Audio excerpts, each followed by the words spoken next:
So perhaps we'll begin in that case, and it's great to see so many people here.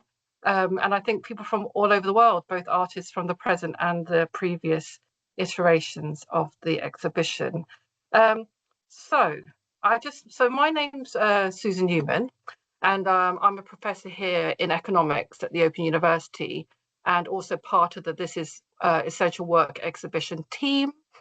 I'm facilitating today's discussion, and I want to wish you a very warm welcome to the This is Essential Work, Art, Social Theory and Activism seminar. And this seminar is part of the Open University IKID, Innovation, Knowledge and Inclusive Development seminar series. And if you want to know more about this, I think Craig will be putting a link into the chat series. Before I introduce today's seminar and speakers, I just want to run over some housekeeping. So the first thing to say is that the seminar is being recorded, and a recording will be posted on the Open University YouTube channel. Several of our, and I just want to say that if you wish to remain anonymous, if you do have any kinds of questions or contributions, you're welcome to put them in the chat and ask not to be named.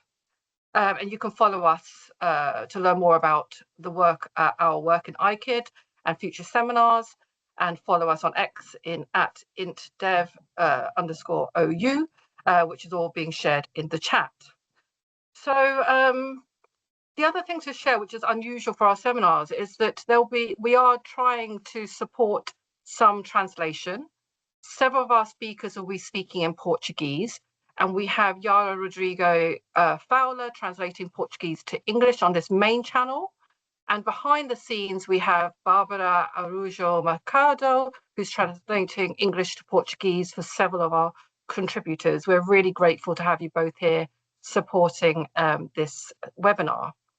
There will also be an open discussion in the final third of the seminar, and at which point we ask you to use the raise hand function to indicate that you would like to ask a question or make a contribution. And you're also welcome to pop your question or comment in the chat, either in English or Portuguese. So more about today's seminar.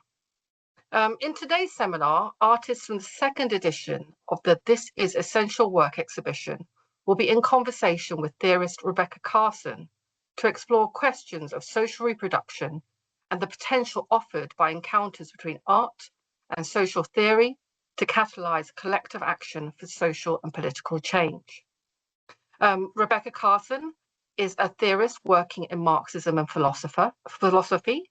She is a tutor and researcher at the Royal College of Art and the author of Immanent Externalities, The Reproduction of Life in Capital, published by Haymarket Books in 2024. She's written widely on capitalism and reproduction and is contributing to the growing field of social reproduction theory. This is Essential Work exhibition was initiated by Michael Nachman, who's here with us in the meeting, and myself as part of an interdisciplinary research project on the commodification of human milk, conceived of when we were both based at the University of the West of England back in 2019. And along with artist Yuko Edwards, we are the This is Essential Work team. Yuko would have loved to be here, but she has asked for me to send her apologies as she was unable to make it. So there we are on the screen, the three of us who've been working together to develop both the first and second edition of this exhibition. This latest edition of the exhibition was funded by the Open University Open Societal Challenges Fund, and it's really great to see so many people here. And I especially want to thank artists from the previous edition of the exhibition who have joined us today. And I really hope to hear from you in the discussion in the final third of this webinar. It was always our intention to grow a community of action from this work. So we're grateful for your presence. So without further ado, I'm going to start sharing some of the images from this exhibition and call our artists to contribute one at a time, depending on who I can see in the room. And thanks very much for your patience while I sort of try and navigate the technology. So here we go. So the first artist I'd like to invite is Clarice Gonçalves. So I will mute my microphone and Clarice will begin telling us something about her work. Hi, good morning, everyone. Is everyone listening? Are you listening to me? Yes, we can hear you clearly. Thank you. I want to thank you all for the attention and deep interest in such a worldwide subestimated theme as the harsh and silenced truth about maternity. My name is Clarice Gonçalves. I'm a 40-year-old single mom from the peripheral of Brasilia, Brazil. I've been studying and witnessing female condition since the beginning of my art practice as gender roles, socialization, sexuality, and the maternal dispositive through my very own existence and personal family experiences. I'm very fond of being given the opportunity to show my work twice in this beautiful project. This is essential work. And in this edition, diving on this painting, the embroidery was made with scraps from the process of cutting and stretching my own canvases. I was in a slight grief of not being able to keep up with my studio practices as the ink smell was unbearable, and I already felt my inner landscape going through messy changes where I literally found myself wandering through the remains of what would be of myself after giving birth. And the remains of the artist I used to be before expecting. So this little piece of fabric adorned with crochet, such an iconic femininity, motherly practice for a woman expecting a baby. And then this image that to me symbolically brings the care work universe, a scene when someone who's always caring is taking care. Maybe she was burned while baking dinner for the family. Maybe it is part of the process of a family's recipe, some of the possible readings of it, and the question of who cares of the one that is caring for the newborn, the house, the bills, the maintaining of life. That's it.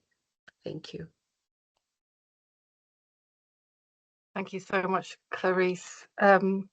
Excuse my, I'm trying to move between screens and I realise that you might be seeing some of my behind the scenes, so I'll try and limit that. So the next artist I'd like to invite to speak is Kate, if Kate is here, Kate Hines.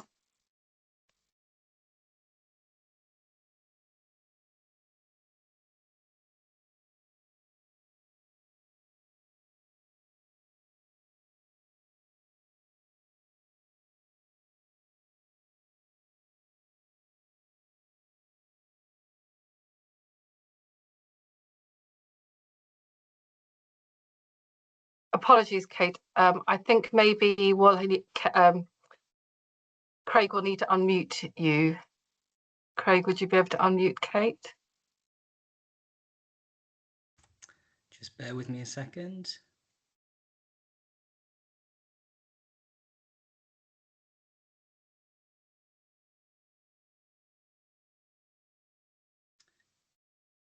Sorry, Kate should be able to, she has all the permissions. Okay. Hello? Yes, we can hear Hello? you now, There Kate. Wonderful. Brilliant. I think that must have been my end. I'm so sorry. Okay. My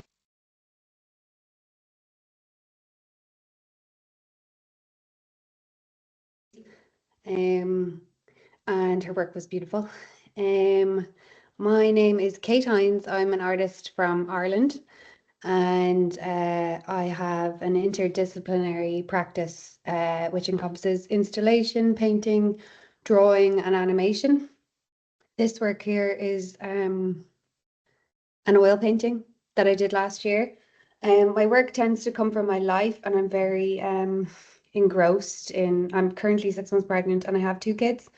So very much engrossed in motherhood, domesticity, all that stuff. So it really comes out in my work. I think it's a very beautiful thing. I also loved the name. deplored and respected. I just thought that was such a great, that is exactly what it is. That's what I'm interested in. It's totally disregarded the domestic sphere, but it's also like it's kind of put on a pedestal. But when you're actually actively in it, it's, you know, nobody has any regard. So I think it's incredibly beautiful. Obviously, don't want to sanctify it because it is so much work and never ending. But there's so much beauty in it, and it's lovely to be in an exhibition with artists who are speaking about it, making work about something that's so important. Yeah, I just had an example of how important the domestic sphere is, and how the kind of what happens when everybody leaves the home, and nobody's in the house anymore. And there is a tradition in Ireland called where teenagers go to the Gaeltacht, and the Gaeltacht is an Irish-speaking area in Ireland because we speak English everywhere else. And this has been going on for, I actually don't know exactly, but a long time. But recently it's been hard to keep up because historically there was a ban on tea, who was the woman of the house. And she was really just somebody who got you up and made you sausages. And because there's nobody left in the house, the tradition, it's hard to upkeep. And I just think that's interesting and sad. And it's, yeah, something about that is something I want to explore more in my work. And yeah, Brekkie is a simple oil painting appreciating the kind of ordinary wonder of everyday life. That's it. Thank you so much, Kate. Thanks for sharing that. And we will have a chance at the end for everyone to have more of a discussion. And I'm really nice to hear you engage with Clarice's work there also. So the next artist that I'd like to call, who will be speaking in Portuguese, is Stephanie Boaventura.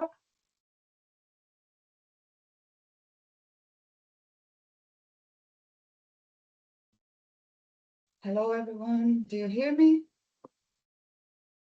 Yes, we hear you. Bom, eu estou muito feliz em estar aqui com vocês. Meu nome é Stephanie. Eu sou mãe, artista e pesquisadora de Belo Horizonte, Minas Gerais, Brasil. Na exposição... Desculpa, pode ir. Sorry. Thank you very much for having me. My name's Stephanie Boaventura. I'm a mum, an artist and a researcher in Minas Gerais, in Brazil. Na exposição, eu apresentei um fragmento de uma série intitulada Madre Tectônica, que foi produzida em 2022, quando eu estava deixando as sombras do puerpério. This is from an exhibition called Mother Tectonic, that was made in 2022, when Stephanie was leaving the sort of period 2 months after giving birth. No meu trabalho visual, eu tenho explorado a construção de imagens híbridas a partir do encontro de técnicas e materialidades distintas. In my visual work, I have explored using hybrid images and the meeting of distinct techniques and materialities. Em sua camada plástica, esse trabalho faz um entrelaçamento entre desenho, o gesto de rasgar, e a costura.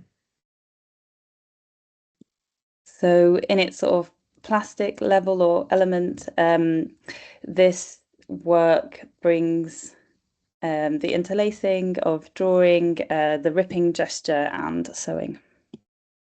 Também sou pesquisadora no campo da comunicação social, estou cursando o último ano do doutorado, e na minha pesquisa eu busco a possibilidade de uma abordagem comunicacional para os sonhos que as mulheres grávidas experimentam na gestação. I'm also a researcher in the field of social communications, and I'm in the last year of a doctorate. And in my research, I'm looking at the possibility of developing or exploring the dreams that pregnant women have while they are pregnant. O trabalho Madre Tectônica foi produzido paralelamente aos primeiros passos dessa pesquisa. And Madre Tectônica was produced at the very beginning of this research. Na sua camada simbólica, o trabalho trata de inquietações em relação a temas como a maternidade, como opressão e como poder, o trabalho reprodutivo, feminismo. At its symbolic level, this work looks at the disquiet that comes in relation to maternity, oppression, power, reproductive work, and feminism. E também temas como o antropoceno ou capitaloceno, e as possibilidades gestadas por outros modos de conhecer, de viver e de estar em relação com os outros. As well as the Anthropocene, the Capitalocene, and the possibilities brought into being by other ways of knowing, of living, and of being in relation to others. A série Madre Tectônica acompanha um texto, que eu vou destacar um fragmento a seguir. So the series is accompanied by a text, and she's going to read a little bit now. A mãe é um animal fraturado, partido ao meio, que experimenta o limiar entre o mamífero e o humano, entre o indivíduo e a coletividade planetária. The mother is a fractured animal cut in half that experiences the threshold between mammal and human, between individual and planetary collectivity. A mãe é formada na fronteira entre mundos. The mother is formed in the border between worlds. E constitui uma trincheira que o império dos homens precisa vencer para sangrar o planeta. And constitutes a trench that the realm of men must conquer in order to bleed the planet. Domando a mãe, doma-se os filhos. Taming the mother, you tame the children. Então, o homem impõe à mãe uma vida fragmentada, convence a mãe a romper com o bicho, a se apequenar no altar do sagrado. So man imposes on woman a fragmented life, convincing the mother to break with animal, to make herself small on the altar of the sacred. Muito obrigada pela oportunidade de apresentar um pouco do meu trabalho. É um prazer enorme participar da exposição com vocês. Thank you very much for the opportunity to share my work. It's an enormous pleasure to be part of this exhibition. Thank you very much, Stephanie. And thanks, Yara, there as well. The next artist I would like to invite, I have a feeling, Ashley, I think Kate may have sent her apologies at the last minute, but I'm just checking to see if she's here. In the attendees, it looks like she's not, so I will move on then to the next artist. I'd like to invite who is Madame Pagu, who will also be speaking in Portuguese and sharing a few words now. Thanks. Boa tarde a todos, sou Madame Pagu, sou advogada e sou uma artista multidisciplinar brasileira que vive na Itália. Hello, everybody. I'm Madame Pagu. I'm a lawyer and interdisciplinary artist from Brazil living in Italy. Fico muito honrada de participar de todo esse movimento em torno à pesquisa sobre maternidade e já agradeço de antemão por tudo isso, por essa experiência fabulosa. She's honoured to be here amongst all this discussion and movement, so thanks everybody for the experience. A minha pesquisa como artista envolve como partes centrais o feminino, a percepção da passagem de tempo e, de forma mais potente, a análise das dinâmicas de poder. My work involves analysis of power dynamics, the feminine, yes. No meu trabalho, as técnicas mais presentes são a colagem, a arte têxtil e a fotografia, e eu também utilizo de fotografias encontradas ou fotografias de arquivo. Her practice comprises of collage and photos and also found photos. Motherhood, que é o projeto que tem dentro essa imagem, que é a forca, ele foi feito a partir de uma experiência pessoal. Então, é um trabalho muito autobiográfico. So Motherhood, which is the project that this image comes from her personal experience and is a very autobiographical work. O tema principal do trabalho é tratar a maternidade tóxica. Aqui eu estou falando a partir de um ponto de vista de filha e não de mãe. The main theme is toxic maternality, and I'm speaking from the point of view of a daughter, not a mother. Porque, como o trabalho é autobiográfico, eu me pautei muito na minha experiência pessoal dentro de um contexto de violência física, emocional e psicológica. And the kind of context that she's considering is violence, physical, emotional, and psychological violence. E durante a feitura do trabalho, eu acabei ficando um pouco insegura, me sentia muito sozinha dentro dessa perspectiva de violência. Então, durante o trabalho, ele já estava em andamento o projeto, eu decidi fazer algumas entrevistas com outras mulheres e descobri que realmente eu não estava sozinha. Existem muitas histórias parecidas, mais graves, mais leves, mas muitas mulheres carregam esse estigma de ter uma mãe tóxica. During the research, she started to feel very alone in her perspective, so she conducted interviews with other women and soon discovered that actually a lot of people have this experience of a toxic motherhood. Porque normalmente nós todos convivemos com a ideia de que o amor materno é sempre incondicional, é sempre bom, é sempre inabalável, quando na verdade existem outros cenários que se vive, né, no dia a dia, mas que não são tratados, não se pode falar sobre isso, são tratados como assunto tabu. A lot of us carry this expectation that motherhood should be that a mother's love should be unconditional, unwavering, unabating, but in fact it's not, and this is a very taboo subject to discuss. E o trabalho, na verdade, ele busca questionar essa definição muito romântica do amor materno e abrir espaço para discussão, um espaço onde outras mulheres que tiveram experiências como a minha também possam falar a respeito dessa mesma experiência e, de repente, trocar alguma possibilidade de salvação. So what the work aims to do is question this romantic ideal that we have, an open space for women with these experiences to talk to each other and maybe find some balm in that. Okay. Mais uma vez, eu agradeço e espero ter contribuído para acabar com o silêncio em torno desse tema, que apesar de ser denso, deve ser tratado. Muito obrigada.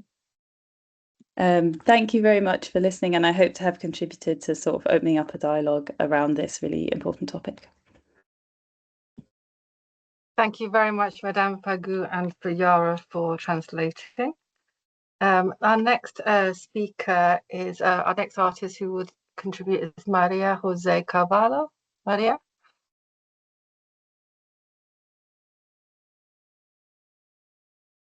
Maria, you're muted currently. Sorry. Yes. There we go. Thank you. Thank you very much. I'm feeling very moved by seeing and listening to all of you. Thank you. So I am Maria Jose Carvalho. I am Chilean, but I live in Bristol. I have lived in Bristol in the UK for 10 years. And in my work, I explore the questions about how to inhabit a body, and my work is about deconstructing in painting and in drawing the assumptions of gender and motherhood that are rooted in my own culture and also in my own Catholic imagery. So I have developed an intuitive approach to drawing and painting, and I found inspiration from art history, and I have developed a devoted attention to representations of women by male artists, masters, combined with my own personal and domestic imagery. So in this work, I'm using a pale and soft tones of pink and purple with watercolor that enables me to represent the tenderness and the idea of what lies beneath the skin, as well as the act of looking and seeing who inhabits this body. In this piece, I think this piece considers the notions that the female body contains multiple other bodies within it, and it considers how bodies can act as vessels for other lives, forming thresholds between past and future generations. And before doing this work, I was reflecting on some readings about trauma and generational trauma, and I was struck by the advances in genetic research and their findings relating to how experiencing human body in early life can alter genetic information and be passed through generations. For example, the ovaries of a baby girl are already forming in the womb of her mother, meaning that the mother is carrying her daughter and by extension the foundational cells for potential future grandchildren, and how trauma from violence and conflict is not only felt by the immediate body and sufferers, it can also be inherited and change gene expression, thus passing through generations. So in this piece, I reflect on the stretchiness of our bodily conditions and the idea that they do not end with us, and it's as if one could penetrate beneath the skin and perceive the bodies that once contained us, their protection, the vulnerability, and the bodies that will contain us in the future. So for me also the hands and this dance of hands is in a repetitive way as it uncovers the veil of the skin, as my effort to try to see what is really there. And I'm also use chalk, and in this case the black background. I found charcoal to be a great medium because its texture and color evokes to me a friction and a dissonance and the interruption of the softness of watercolor, and that is in the center. So yeah, that's my work. Thank you very much, Maria, for sharing that. Our next, I don't know if Jen is here. I didn't see if Jen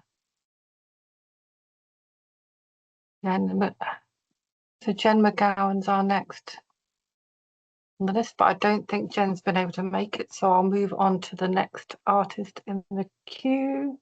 Oh, this is Jen's, who is Yara Salas. Yara will also be speaking in Portuguese. Yara, would you like to begin when you're ready?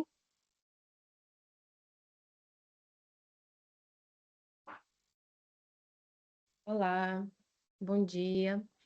Gostaria de agradecer primeiramente a oportunidade, né? Agradecer às minhas companheiras de exposição e agradecer por estar aqui participando desse seminário. I just want to start by saying thank you to my comrades in the exhibition and for having me here.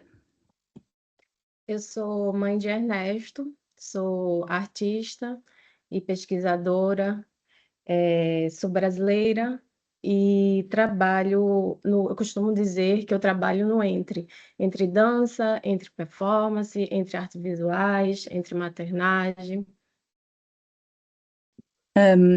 I am Ernesto's mother. I'm an artist, I'm a performer, I'm a Brazilian.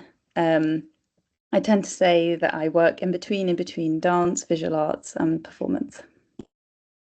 E no entre, eu eu me formei no mestrado em dança na Universidade Federal da Bahia, e a minha temática lá era entre artes visuais, dança e performance e maternagem, assim como a minha última obra. Então, eu também estou nesse entre, né, academia e arte.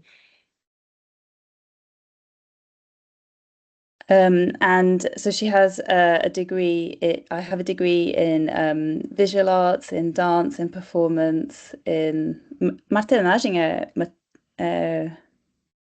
Maternagem. Porque aí eu tenho que explicar o conceito de maternagem. Maternagem é o ato de cuidar. Ah, okay, and in care. Thank you, obrigada. And in care as well. So she's that's how she's in between all of those areas.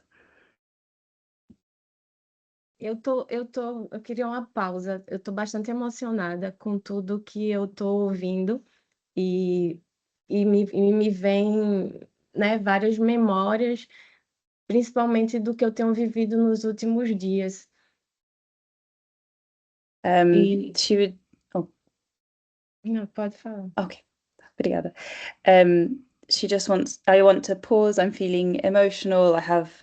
This brings a lot of memories, especially the things that I've lived in the last few days. Então, eu agradeço. E a obra em si, Eu Não Estou Aqui, Estou, que é um conjunto de 3 fotografias, ela é um dos 8 pedaços da obra da minha dança-exposição intitulada Pequeno Manual de Sobrevivência para Mães Artistas. So these works that you can see here are 3 of the 8 photos from I Am Not Here, Am I? Which is part of a bigger dance piece called A Short Manual for Artists Who Are Mothers or Mother Artists. Então, eu venho investigando essa temática desde 2021, quando eu lanço uma residência artística para mães artistas e que desencadeou na criação da coletiva Mãe Artista, da qual sou fundadora. So she's been investigating this topic since 2021 when she launched a residency for mothers, and it unlocked lots of mother artists. E a obra em si, Eu Não Estou Aqui, Estou, ela foi criada durante a pandemia, então é um paralelo entre esse isolamento social e o isolamento materno, a invisibilidade materna, o cotidiano da maternidade, em meio ao caos, em meio à perda de identidade. So this work was created during the pandemic and explores social isolation, but also the isolation created by being a mother. Yeah.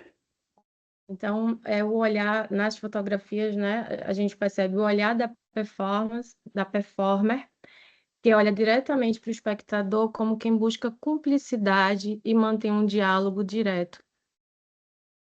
As you can see in the photos, the woman looks at the spectator seeking direct sort of dialogue and complicity. Com o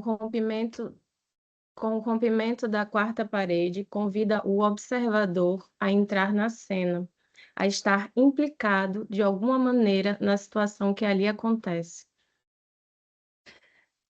So by breaking the fourth wall, the spectator is brought into the scene that is happening inside of the photo.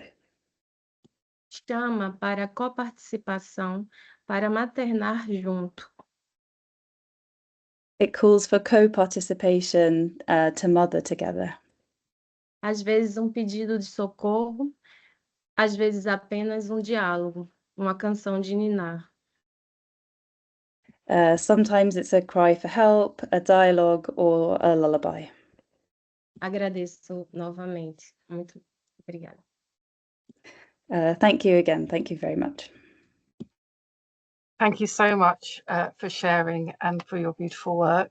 Our next, I think San has sent apologies, so I will move on. I didn't see Jessie in the in the participants list, so I will perhaps just pause, but then I'll come back if needed.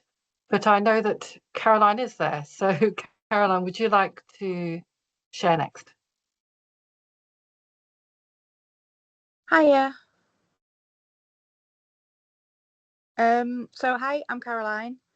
I just want to say thank you very much for including me in such an amazing group of artworks. It's such a fantastic thing to be involved in.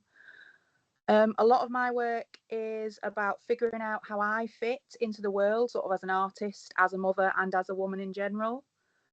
And this piece is a particularly personal work and is a continuation of a painted piece that I'd actually done during a particularly hard time during parenting my youngest child. So I chose the word mama because at the time he was about 18 months old and quite poorly. He had the flu and then several infections, and mama was one of the only words that he knew how to say. So as you can imagine, mama, mama, mama all day and all night.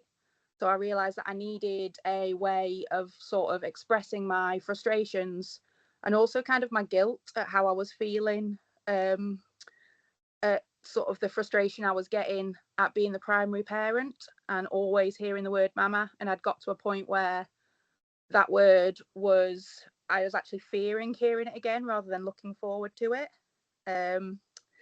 So I actually started with a painted piece.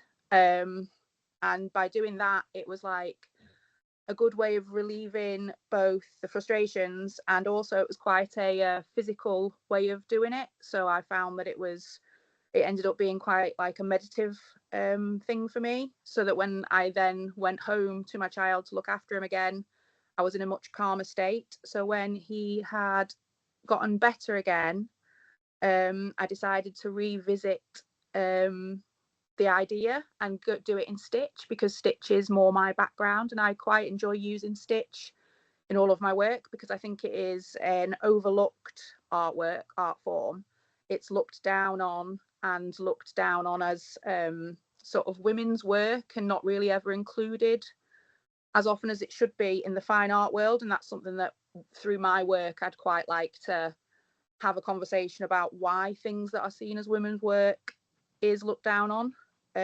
So I use like a freehand embroidery foot and water soluble fabric and stitch the word mama repeatedly again, as I had done with the written piece, and created this like lace-like material.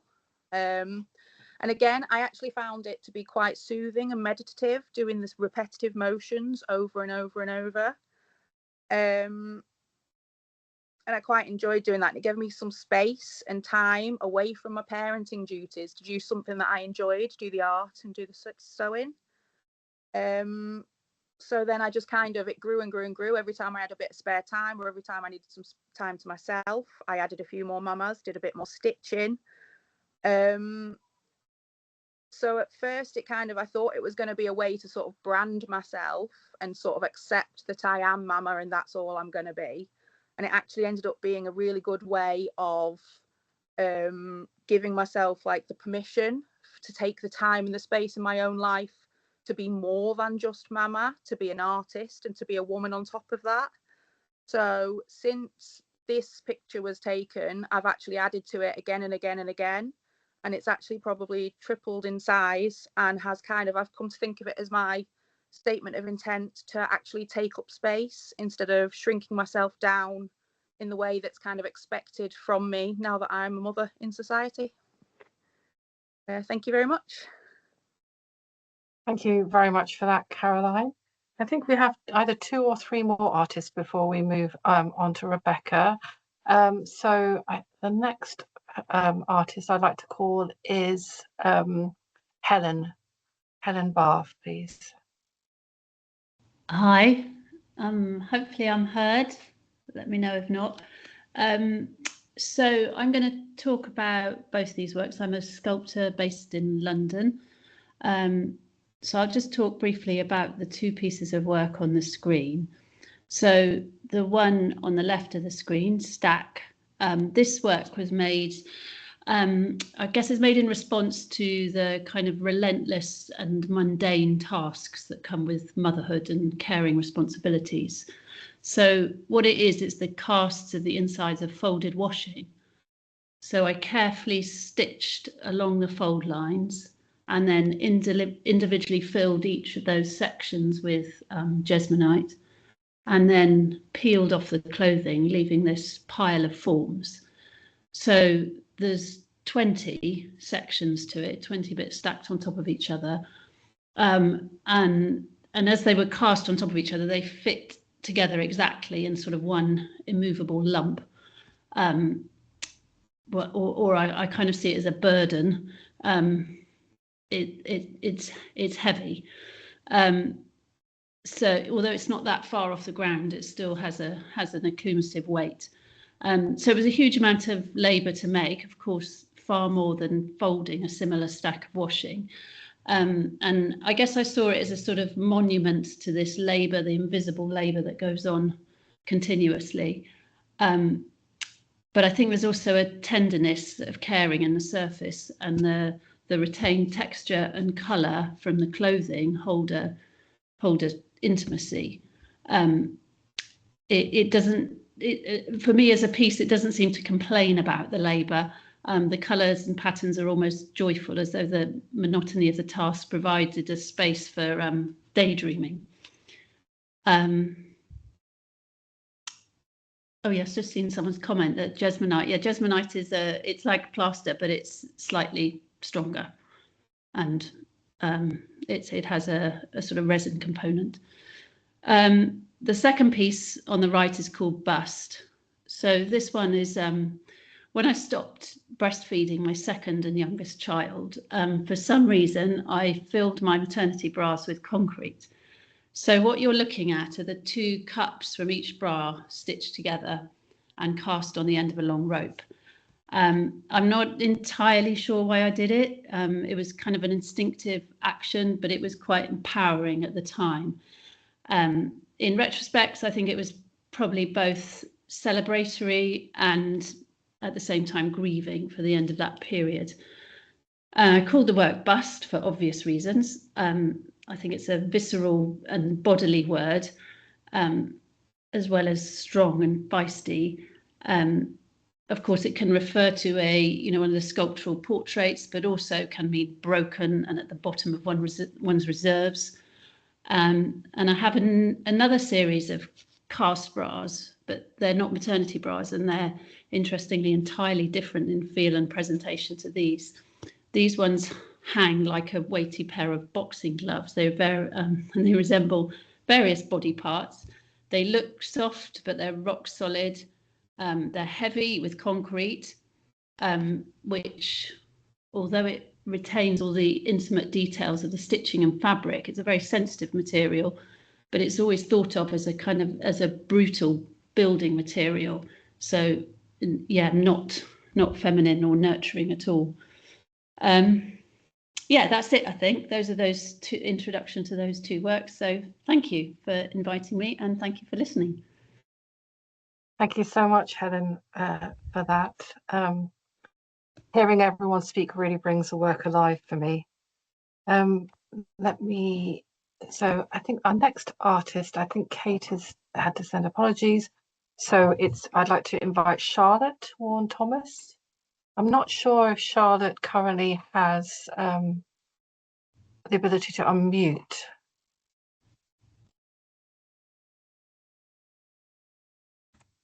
Sorry, just bear with me 1 second, Susan.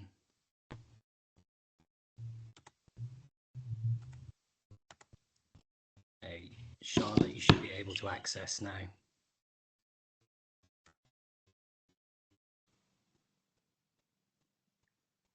Hello, can you hear me? Yes, we can hear you well. Great. Okay, thank you so much. Thank you so much for inviting me to be part of this, and it's been already been so rich to see everyone's work this morning. So my name's Charlotte Warren Thomas. I'm an artist and a lecturer and a mother, and I'm based in London. I work across lots of different media, but I do often rely on photography across my practice. And my work's often interested in questions of value, particularly how we value different kinds of labour. So, I mean, in some ways, this work is like fairly self-explanatory. It's a large-scale print installation, and it's positioned on these double doors, which are kind of a person standing up, their head comes to like the height of the pubic region. So they're quite large doors. And every time somebody comes in or out of the doors, then the image kind of opens up like a pair of doors, and you can see that, you can check that on my website or my Instagram. You can see it kind of in operation. There's a video there. So the piece is, I hope, is multi-layered, and it reflects on the constant interruptions of being a carer of young children. But it also reflects particularly on the interruptions to your career. So this idea of the career gap, which is caused by taking time away from work for pregnancy, for birth and for child raising. And then the reduced paid hours and then shift to part-time work that many mothers take in order to accommodate time for child raising. And this obviously diminishes earning capacity and income, and then it compounds poverty in old age because pension contributions have been lower. So it's kind of talking about this thing we call the motherhood penalty, and recent ONS statistics from last year found that women with children earn £302 less every week than men with children. So the other side of the motherhood penalty is also active discrimination against mothers and against those who are looking after young children. And even against women who are of childbearing age and might become mothers. So you see that people lose out to in employment, and they get overlooked for promotions and stuff like that because they might get pregnant. And every year, according to Pregnant Then Screwed, which is a motherhood or a maternity rights campaign body, 74,000 women in the UK are forced to leave their jobs simply for getting pregnant. The text at the body also hints, the career gap text also hints at this idea of a thigh gap, and the gap between the legs, and this kind of toxic expectation that women should bounce back or lose weight after pregnancy. So it's also about like expectations that mothers should adhere to. And according to recent research published in the last 10 years, modern mothers who do paid work outside of the home now spend more time with their children than the stay-at-home mothers of the 1970s. So that's time kind of face-to-face engaging with children rather than just having them in the house. So the quality of that engagement has also intensified, and we get the situation where it's no longer acceptable for a child merely to be adequately fed, clothed and bathed. Now the expectation of contemporary mothers is of intensive mothering, which involves engaging actively with all aspects of child development. It involves educating yourself on how best to support your child's individual needs, including their social life, their intellectual growth, their well-being and their physical kind of milestones. And mothers are judged on the kind of outcomes of these much more so than fathers. And this kind of additional labour is something that wasn't expected of our mothers and grandmothers. So just to end, when one's job or role is to be an artist, these, which is obviously a precarious and low-paid career as well, these competing demands become even more kind of complex and difficult to juggle, and that's my area of main interest. So I leave it with you. Thank you. Thank you very much for that, Charlotte. I see Catherine Reinhardt is here. Catherine was in touch to say that she's juggling this seminar with caring responsibilities, you know, as we do. But I wanted to give you the opportunity, Catherine, if you felt you wanted to just say a couple of words on your piece, then you may do so, but I don't want to put pressure on you either. Oh no, I actually my kid went to school from being sick for a week, so I would love to maybe jump in, but I am not as prepared as everyone else. Um, but I appreciate the humanness in the room, and so I feel welcome to speak. My name is Catherine Reinhardt. I am living and working in Ames, Iowa, in the US, and so I'm like right smack dab in the sort of middle country USA. I have two kids, ages 9 and 12, and I have always been navigating both building a professional studio art career and caring for them. So my piece I want to talk about is called Relic. This is a disassembled and faded baby carrier that I then mended in silk, and I worked with a silversmith to cast the buckles, the plastic buckles of this very iconic sort of piece of motherhood in sterling silver, and the largest buckle actually contains a small felted pink tooth, and inside that tooth contains my sort of own relic from child rearing, and that is one of the milk teeth from one of my children that I always keep, maybe similar to these artifacts that mothers tend to hold on to. And this carrier I received from my friend who's a Catholic. And so because of that, I started to investigate also Catholic relics and reliquaries and these really odd vessels holding bits of bone or cloth. I thought that related to this keeping of a tooth and also to this larger conversation, which some people have mentioned earlier, of like elevating motherhood basically to the point of a saint, which is super unrealistic. This baby carrier also talks about community as being collected from my friend and former neighbor. And I look at it as kind of a cloth as clock as well, because when I was taking it apart, it became very apparent the labor put in to use this as my friend carried around her 5 children. So it has baby stick on it, and it's faded in a lot of places. And so I think it also as an object, and I like to use sort of thrifted or gifted old textiles in a lot of my work.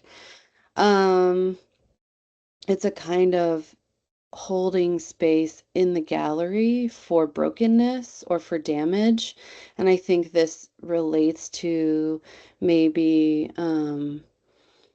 the hard process our bodies go through in mothering and caregiving, and that's mimicked in the faded, sagging, and even ripped parts of these textiles, which often, textiles are kind of this second skin or a representation of the body. Yes, that's all I have to say about that. And thank you so much. This work was amazing. I'm so glad I was able to make it. Thank you, Catherine. Thanks to all our artists for sharing. We had a lot of richness now, and the point of this webinar was always to try and put together into conversation the experiences of artists and their practice with some theory, and to develop ideas for action.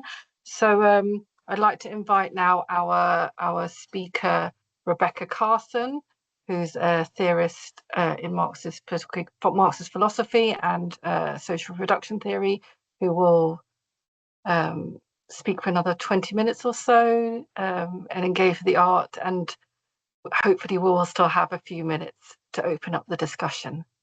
So if I could invite Rebecca, and Craig, I think you have Rebecca's slides. Thank you. Thank you, Susan. I just wanted to say it's an enormous pleasure to be here and have the chance to engage with the incredible work that's been brought together in this exhibition. And it's been really moving to hear the artists speak to the work. So thank you so much for everyone's contributions. And yeah, so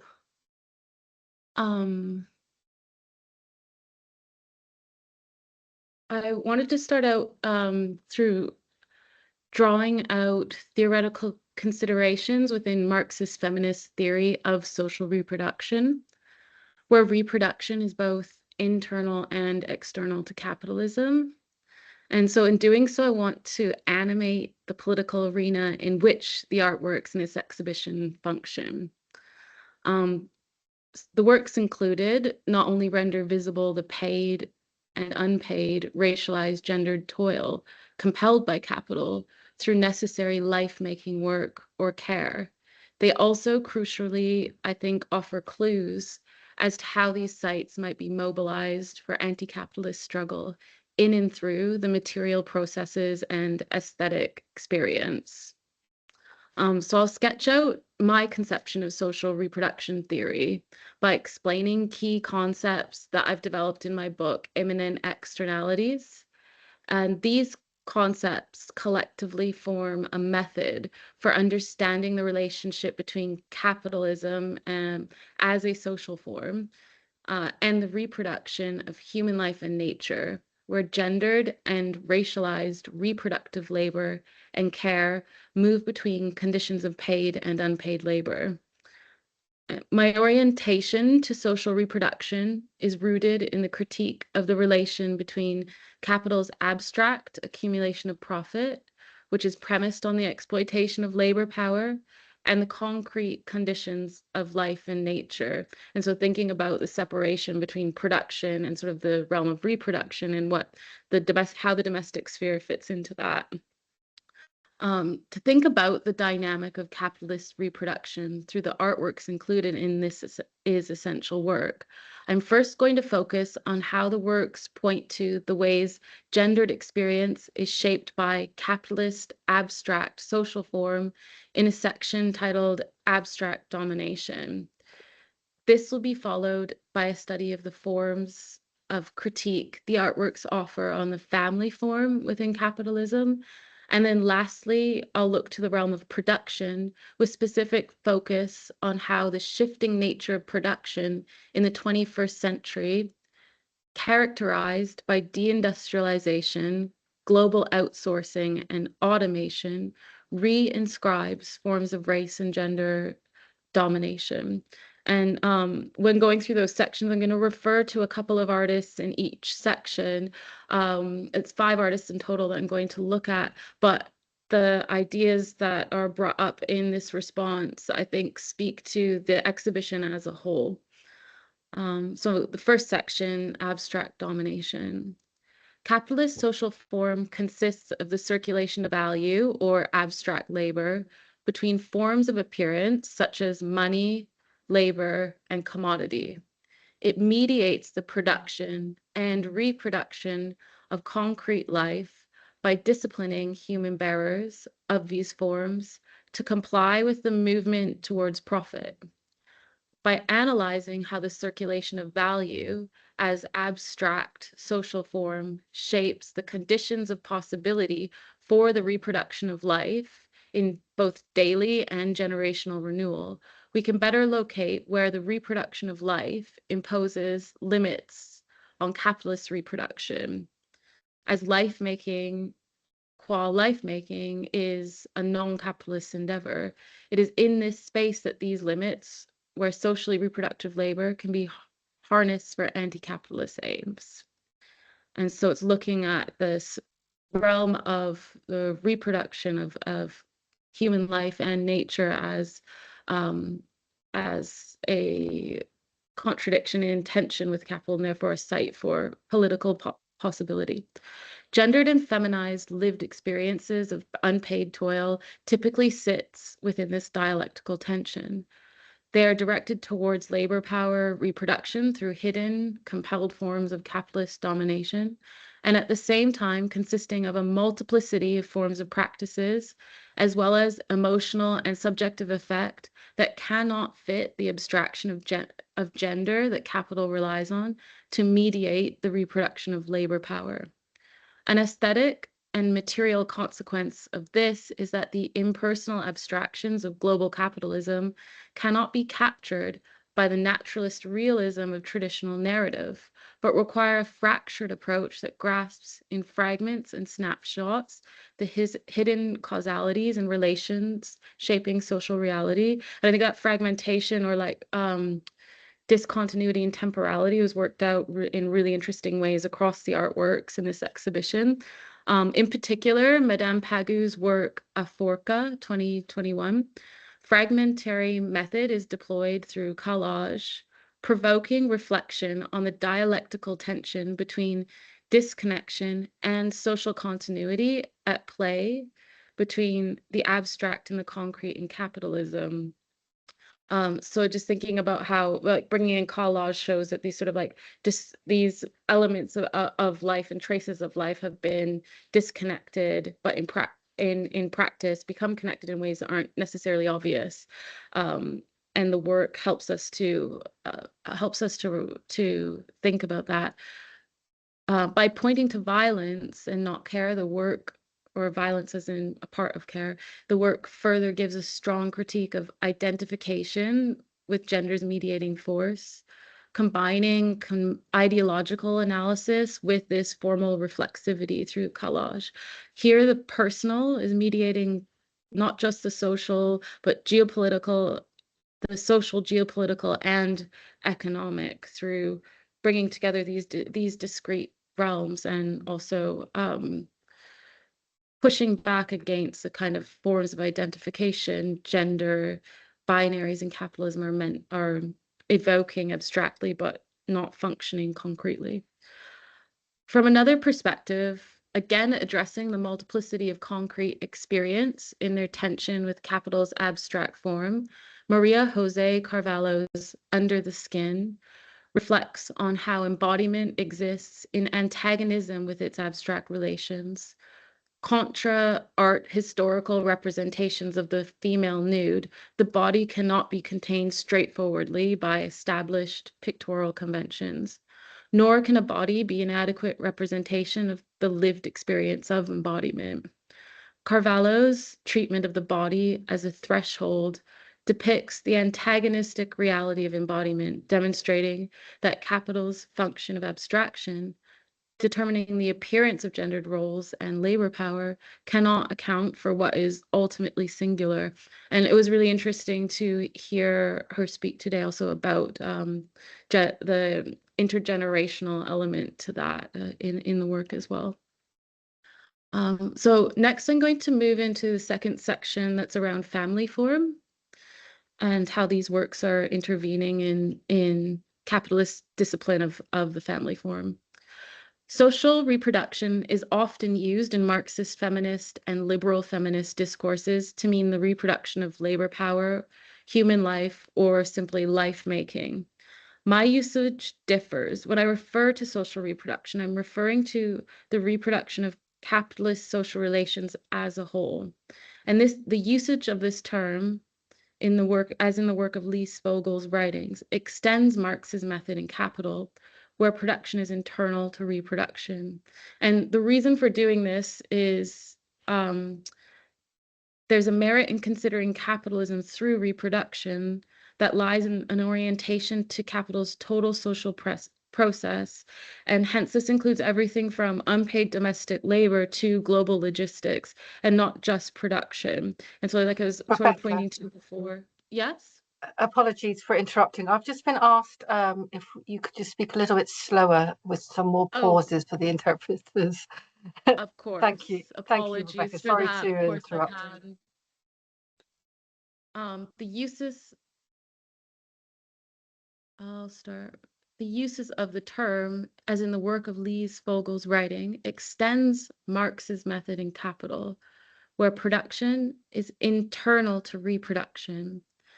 And the merit in considering capitalism this way through reproduction lies in an orientation to capital's total social process. So it includes everything from unpaid domestic labor to global logistics and not just production.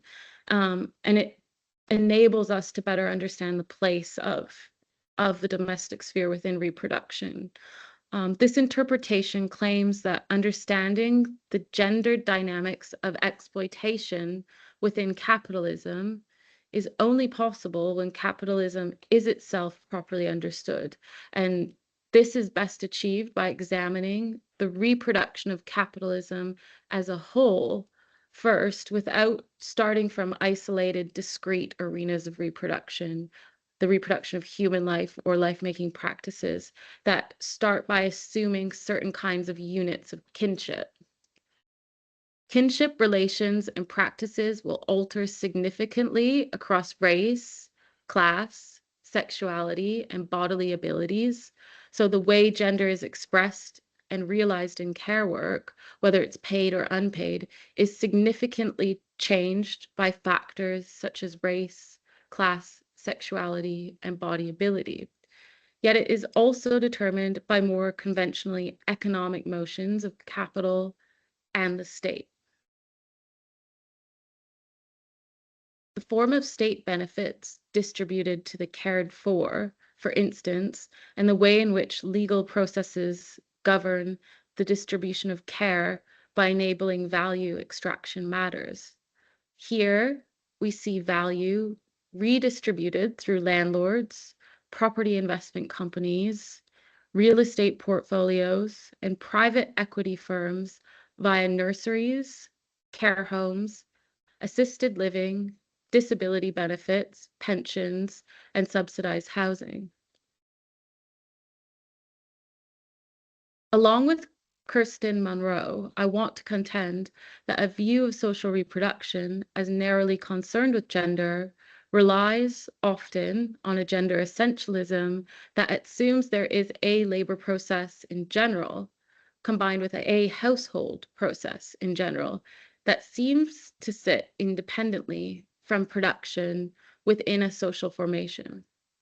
As there has never been a household process in general, such as the single family wage or structural coherence across racialized groups, I argue the reality of social formation can only be interpreted from a Marxist framework if we begin our analysis from the perspective of the reproduction of society as a whole, where a multiplicity of modes of exploitation necessarily coexist.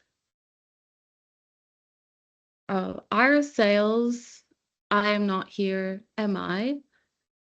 Offers a glimpse into childbearing. In this work, the mother figure consistently looks directly into the camera with an empty and distant expression, creating an uncanny feeling of presence and absence, pointing to the ways in which daily care and maintenance are determined by forces outside of her subject position, despite her role as a carer and provider of sustenance, play, and shelter. These appear as images of alienation. More importantly, the singularity of the domestic scene presented does not neatly fit any generalizable household process, reflexively affirming Monroe's argument that an analysis that takes any concrete position for an enduring general feature of capitalism undermines the real multiplicity internal subjects of capitalist domination.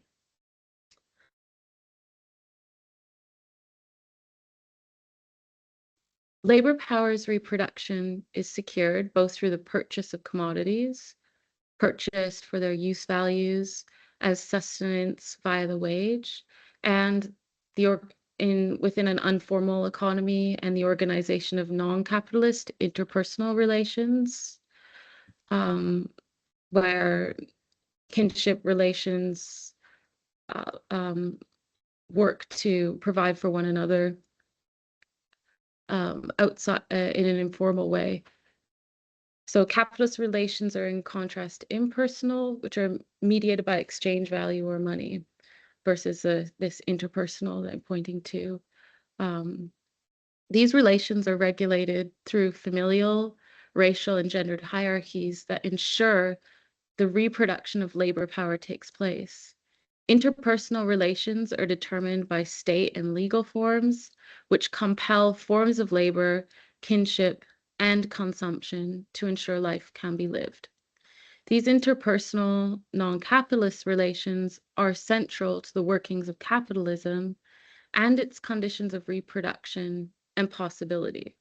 And these are what I refer to as immanent externalities, as the title of my book. They are non-capitalist life processes that are produced by and necessary for capitalist reproduction that, in their concrete material reality, cannot ever be fully determined by the discipline of capital's abstract form of domination.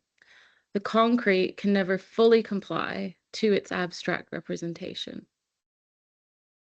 Kate Sweeney's work, Statutes, #2 from 2025, addresses how embodied aspects of identity formation exist in non-identity with conceptual categories such as binary gender identification and the social practices supposed to be assumed by the family form. Through material processes, Sweeney's work points to the multiplicity of possible kinship configurations, a multiplicity that persists despite the formal legal disciplining of the family form, which is used as a means to ensure unpaid toil turns out exploitable labor. The residue, stains, scraps, and matter evidences the concrete reality of resistance to the mediating force of gender and capitalism in this work. So now I'm going to move to the final section that looks towards production. So section 3, production. The concept of immanent externalities reorients attention to the multiple forms of subjection at play within capital's total process, where interpersonal forms of domination operate alongside the impersonal, mute compulsion of capital's drive for profit. Capitalist relations are here defined narrowly as relations mediated by the commodity form, which entails the rule by abstractions or exchange value. Exchange value is nothing other than abstract labor, the portion of the labor objectified in the commodity upon its production that is kept by the capitalists whose distributed wage only covers a portion of the labor expended. As value-producing labor, wage labor enables the accumulation of capital or the creation of profit, which is more value. When this becomes the dominant form of labor within a society, the drive for profit becomes an abstraction that determines the reproduction of society. Society thus becomes a capitalist society where the abstract logic of capital shapes its own conditions of possibility.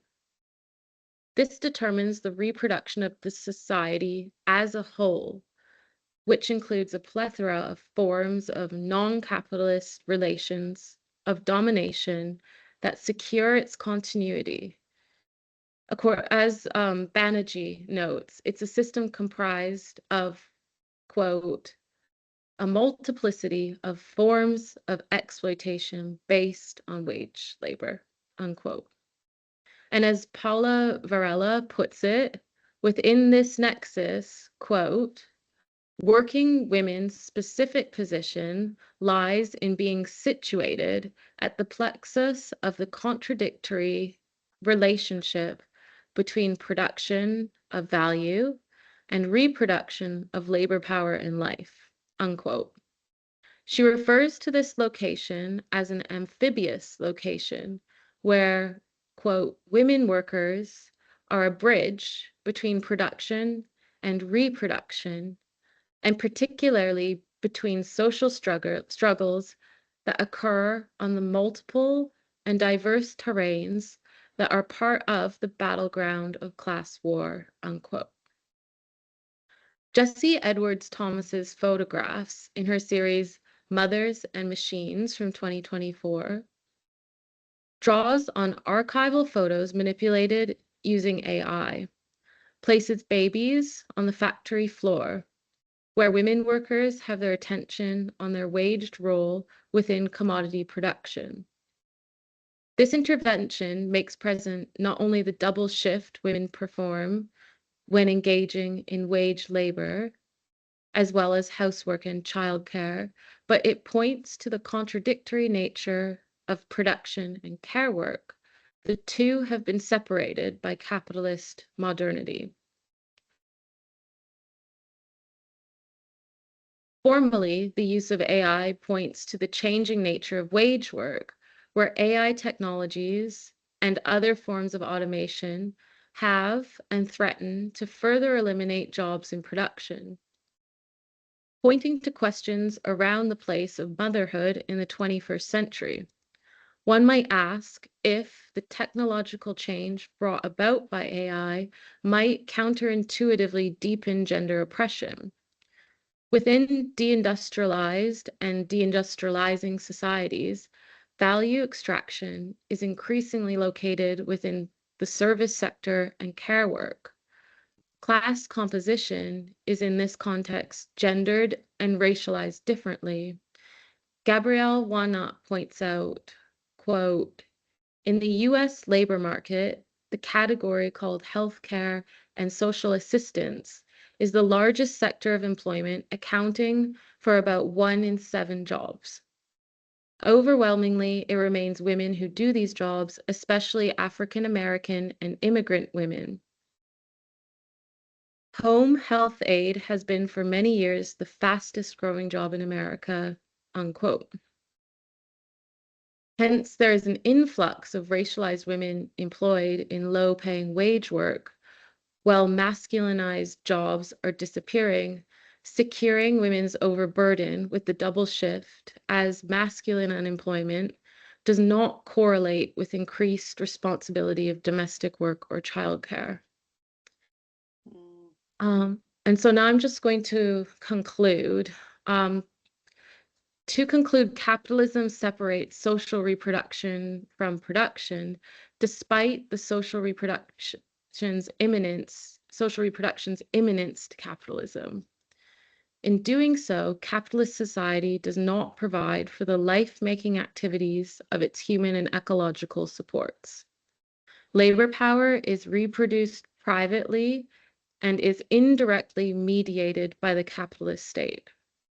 Where capitalism does provide for workers' maintenance, this can be attributed to the hard-won gains of social movements whose achievements lack inherent stability.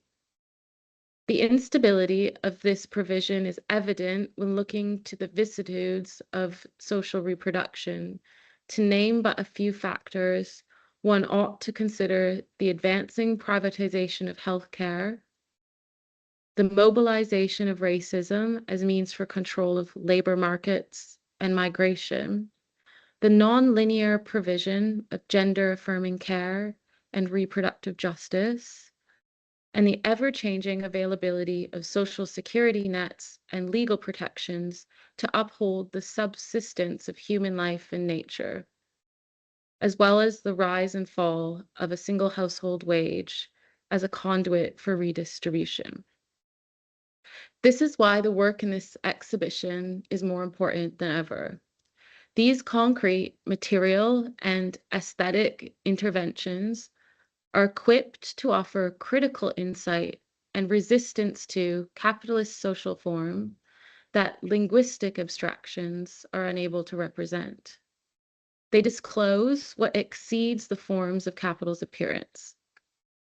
The multiple and diverse terrains this work takes place within, from reproduction to production, characterized by the implicit questioning of the way we work and reproduce our lives, following Varela potentially forms the basis of a rise and massification of a global feminist movement. Thank you.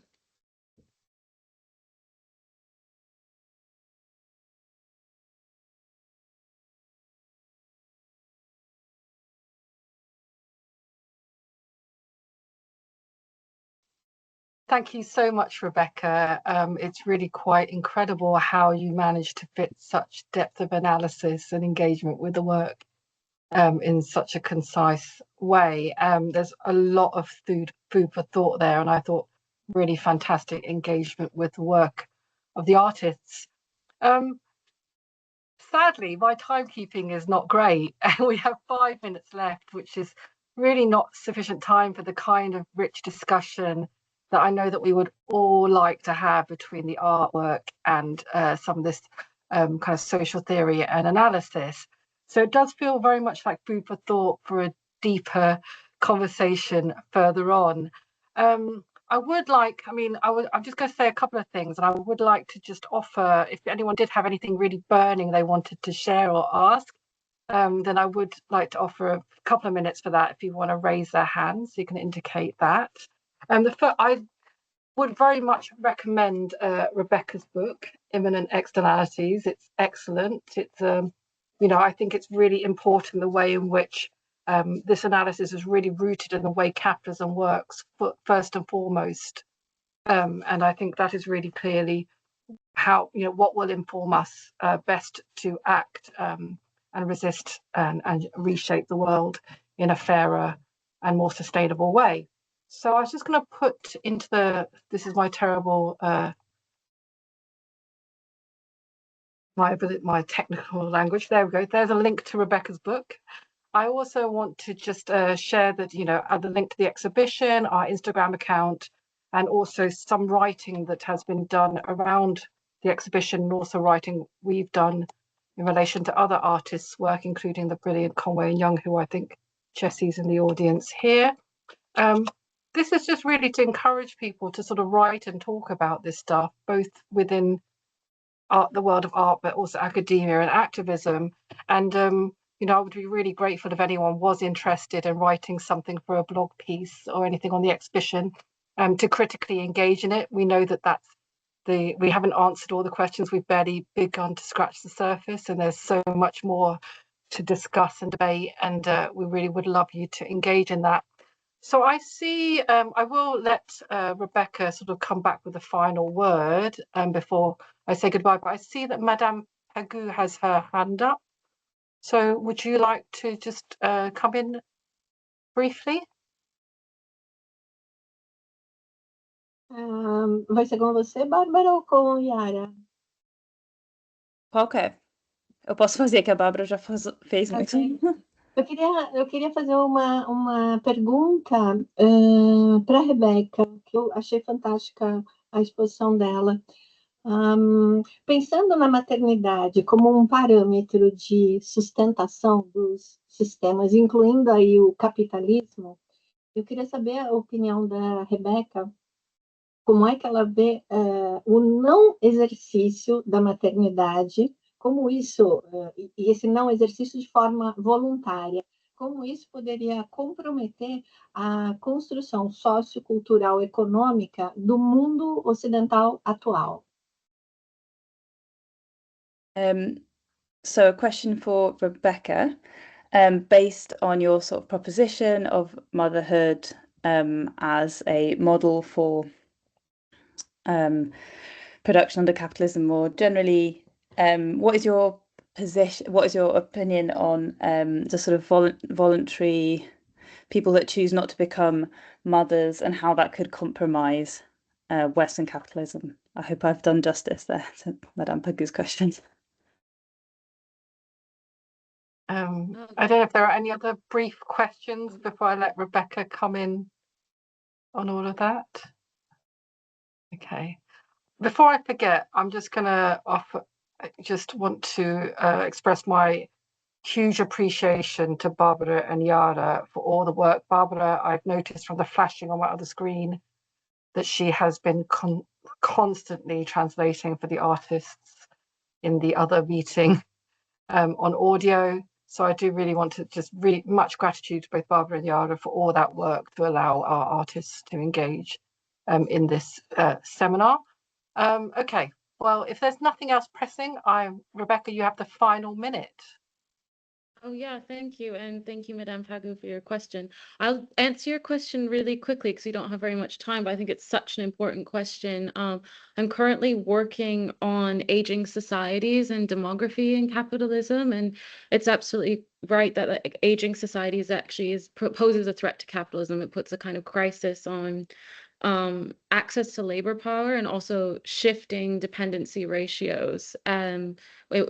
Because social reproduction has been so determined by the way in which capital accumulates profit from labor power. And so it's not to put a kind of moralistic bend on having children or not having children, but just showing that structurally this becomes incompatible, and what that means for actually opening up possibilities for resistance from capitalism and reconfiguring forms of dependency and interdependency that sort of move beyond capitalist relations. I think aging societies offer